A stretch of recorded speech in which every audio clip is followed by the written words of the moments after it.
Voulassou. Elle ne vend pas son corps comme ça à n'importe qui. Elle sait ce qu'elle veut. Parce que son corps, elle la respecte. Donc c'est pas comme une marchandise qu'on vend comme ça. C'est ça ce qui différencie Voulassou des autres. Et on doit aussi pas vendre notre Madagascar comme ça à tout ce qui vient. Il faut savoir. C'est ça la leçon de cette chanson.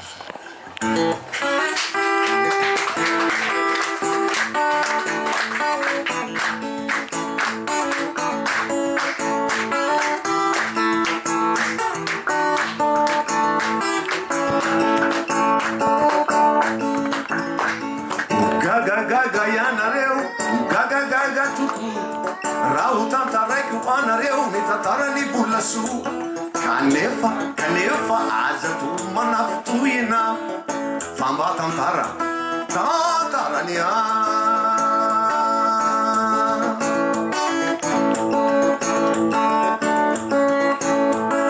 mivarobarotra eny an-tsena eny izany mantsy nomba asany kialina kely kanefa tsy mananeta mivarotra fa ny tenany ihany nomba varotra eo ary Voulassou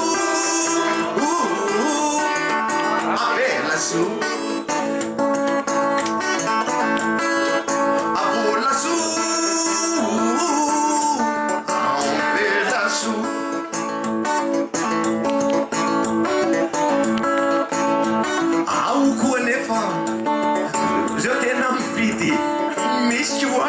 mbola miady varotra tsiraikitra hono tsy maratsy fihavanana ka lavony Voulassou satria azo ny lavina Voulassou Voulassou eo ary Voulassou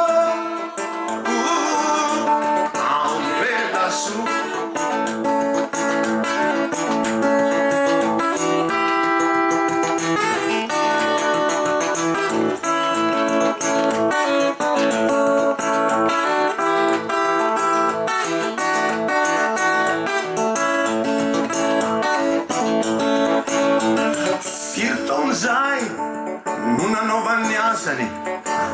Atizay dia velony ny tenany manaja ny asany raha i Voulassou manaja azy avokory zareo ao ambo miandro soa